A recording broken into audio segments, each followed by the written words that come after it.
नमस्कार मेरे प्यारे साथियों, मैं राज सिंह आप सभी का स्वागत करता हूं आपके अपने इस छोटे से YouTube चैनल पर।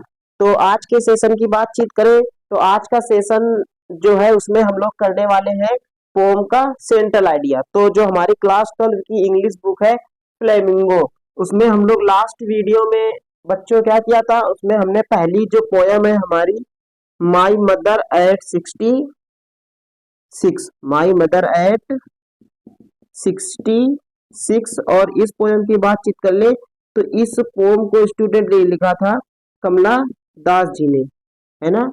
और अब जो हमारी नई पोयम है आज की, वो स्टूडेंट है कीपिंग क्वाइट। वो है बच्चों कीपिंग क्वाइट और इसको लिखा है पेब्लो नेरूदा जी ने, पेब्लो नेरूदा। तो बच्चों आज के क्लास में हम लोग कीपिंग क्वाइट अपनी जो पोयम है उसका सेंट्रल आइडिया हम लोग देखेंगे। सेंट्रल आइडिया क्या है, कैसे पोयम किस बारे में है, क्या बातचीत की गई है पोयम में, और इस पोयम का हम लोग सेंट्रल आइडिया कैसे लिखते हैं जिससे एग्जामिनर आपको पूरे के पूरे नंबर देने की हालत में हो। आप अगर जो मैं तरीका बता रहा हूँ, अगर आप इस तरीके से किसी भी पोयम का सेंट्रल आइडिया लिखते हैं तो आपको पूरे के पूरे बोर्ड एग्जाम में नंबर मिलते हैं। तो ये सेशन जो है वो बोर्ड एग्जाम जो 2000 आपका 2024 में होने वाला है, उसके हिसाब से सेशन बहुत ही आपके लिए मोस्ट इम्पोर्टेंट है। तो वीडियो के अंत तक बने रहे। अगर वीडियो अच्छा लगे तो स्टूडेंट वीडियो को लाइक करें, चैनल पर नए आए हो तो प्लीज चैनल को सब्सक्राइब करके जाए ताकि इस यूट्यूब चैनल पर आने वाले किसी भी वीडियो का नोटिफिकेशन आपसे मिस ना हो। ये मेरे प्यारे बच्चों लिखा है आप सभी का सेंट्रल आइडिया। ये सेंट्रल आइडिया है और सेंट्रल आइडिया को समझने से पहले हम लोग कुछ बहुत थोड़ी बहुत बातें समझ लेते हैं कीपिंग क्वाइट पोएम के जो पोएट है पेब्लो नेरूदा के बारे में। तो सबसे पहले यहाँ पर हम लोग बातचीत करते हैं इनके जन्म की, पेब्लो नेरूदा की। तो पेब्लो नेरूदा का जन्म स्टूडेंट हुआ था 1904 में और इनकी जो डेथ हुई थी वो हुई थी 1973 में, है ना। अगर इनके हम लोग बर्थ प्लेस की बात कर लें, बर्थ प्लेस की बात कर ले तो इनका बर्थ स्टूडेंट हुआ था चिली देश है, कंट्री है चिली, और उसका टाउन है पैरेल, है ना। तो पैरेल नाम के टाउन में इनका जन्म हुआ था। He was born at Parral in Chile on 1904 and ये जो पेब्लो नेरूदा थे, है ना, इनको स्टूडेंट 1971 में, ये आपको ईयर याद रखना, 1971 में इनको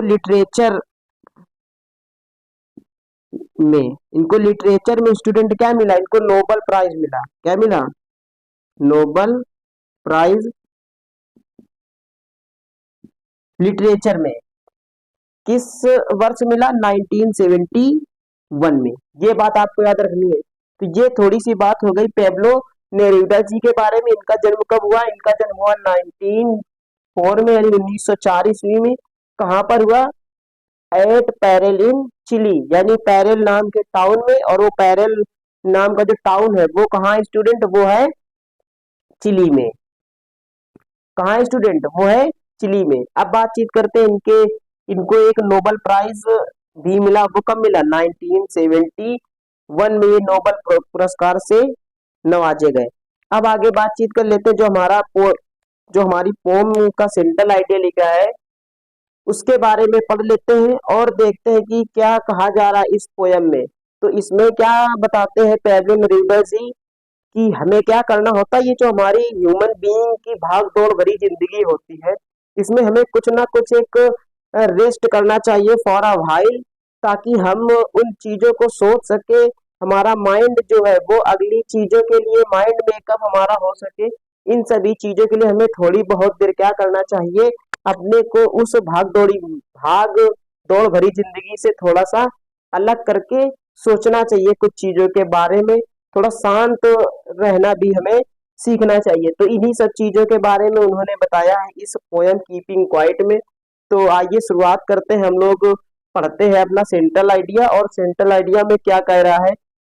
क्या मेन चीजें हैं वो समझने का प्रयास करते हैं। तो शुरुआत करते हैं। पहली लाइन लिखी है, the poet Pablo Neruda, the poet Pablo Neruda in this poem suggest that, क्या सजेस्ट करते हैं, क्या सलाह देते हैं, ये सजेस्ट करते हैं, he would count to 12 and everybody would keep still. जब वह क्या करेंगे, ही वुड काउंट टू 12, वह जब 12 तक गिनती गिनेंगे, 12 तक गिनेंगे, एंड एवरीबडी और तभी हर कोई, हर व्यक्ति वुड कीप स्टिल, कैसा हो जाता है, रुक जाता है, अपने काम काज को छोड़ देता है। ये कौन सजेस्ट कर रहा है, ये सजेस्ट कर रहा है Pablo Neruda ji. He suggest that on the earth, और आगे पोयम में सेंट्रल आइडिया में क्या सजेस्ट कर रहे हैं, he suggest that on the earth, इस पूरी पृथ्वी पर, he would be silent and motionless, sorry we would be silent and motionless, हम सभी कैसे हो जाते हैं, बिल्कुल चुपचाप हो जाते हैं, मोशनलेस हो जाता है, नहीं अभी तक जो गति कर रहे हैं तो वो एक जगह पे सभी क्या हो जाते हैं, स्थिर हो जाते हैं। क्या हो जाते हैं स्टूडेंट, स्थिर हो जाते हैं, अपनी भाग दौड़ भरी जिंदगी से थोड़ा सा क्या करते हैं, रेस्ट करते हैं। आगे कह रहा है, this technique of the poet, कवि की जो टेक्निक है ना, वो किससे रिलेटेड है, वो संबंधित है to a way of meditation. Meditation का मतलब होता है स्टूडेंट, आप क्या करते हैं, मेडिटेशन का मतलब है ध्यान केंद्रित करना। क्या होता है, ध्यान केंद्रित करना, किसी चीज पर ध्यान केंद्रित करना को हम लोग कहते हैं मेडिटेशन। जैसे आप सुबह सुबह मॉर्निंग पे जल्दी जग के मेडिटेशन करते हैं ना, उसी को बोलते हैं ध्यान केंद्रित करना। To a way of meditation and relaxation, क्या करते हैं, ये जो तरीका है ये किसका तरीका है, मेडिटेशन करने का और रिलैक्सेशन का, अपने माइंड को थोड़ा सा फ्रेश करने का तरीका है। इस प्रकार से हम अपने माइंड को क्या कर सकते हैं, फ्रेश कर सकते हैं। ये चीजें बताई गई अभी तक। आगे कह रहा है, this moment is unique without any sound, ये जो मोमेंट होगा जब हमारे आसपास की, हमारे इन्वायरमेंट की सभी चीजें कैसी होंगी, बिल्कुल रुकी होंगी, स्थिर होंगी, ना कोई व्यक्ति चल रहा होगा, ना कोई बोल रहा होगा, सभी कैसे होंगे, एज मोशन लेस। तब क्या होगा, वो जो क्षण होगा, वो समय होगा, मोमेंट होगा, is unique without any sound, बिना शोरगुल का वो जो मोमेंट होगा वो बहुत ही विशेषकर होगा, विशिष्ट होगा, है ना। जब सारी चीजें, पूरा का पूरा इन्वायरमेंट हमारा कैसा रहेगा, शांत रहेगा, कोई भी मोशन नहीं कर रहा होगा, सब कैसे होंगे, एज मोशनलेस।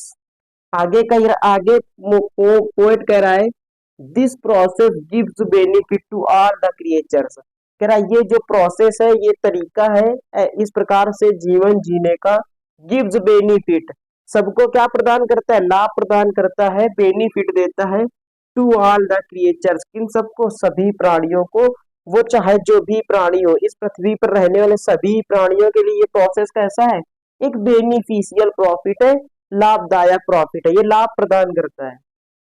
आगे कहा जा रहा है, human being like violent mentality, कह रहा है ऐसे मानव प्राणी, ह्यूमन बीइंग कैसे, जो वायलेंट मेंटेलिटी के हो, है ना, उग्र स्वभाव वाले, विल आल्सो गॉट कंफर्ट, उनको भी क्या मिलता है, कंफर्ट मिलता है, इनसे आराम मिली है ना, क्या मिली है, human being like violent mentality will also got comfort, उन्हें क्या मिल चुका है, उन्हें आराम मिला है, ऐसे लोगों को जो कैसी मेंटेलिटी वाले थे, वायलेंट मेंटेलिटी वाले थे, and their mentality would be change, और उनकी जो मेंटेलिटी है वो भी क्या हो गई है, चेंज हो गई है, पूरी तरीके से बदल गई, यानी जो उग्र वायलेंट मेंटेलिटी के थे वो अब शांत मेंटेलिटी में, साइलेंट मेंटेलिटी वाले क्या हो चुके हैं, बन चुके हैं। टोटल इनएक्टिव, टोटल इनएक्टिविटी, है ना, एक्टिविटी होता है कोई क्रियाकलाप, आप कोई काम कर रहे हैं, लेकिन देखा टोटल इनएक्टिविटी, और एक्टिविटी का जो अपोजिट वर्ड होगा वो होगा इनएक्टिविटी, यानी अब जब आप कोई भी काम नहीं करे, तो ऐसा नहीं कि आपको बिल्कुल मोशनलेस रहना है, कोई काम ही नहीं करना, कह रहा टोटल इनएक्टिविटी ब्रिंग्स डेथ, क्या करती है, मृत्यु का कारण बनती है, क्या लाती है, मृत्यु लाती है।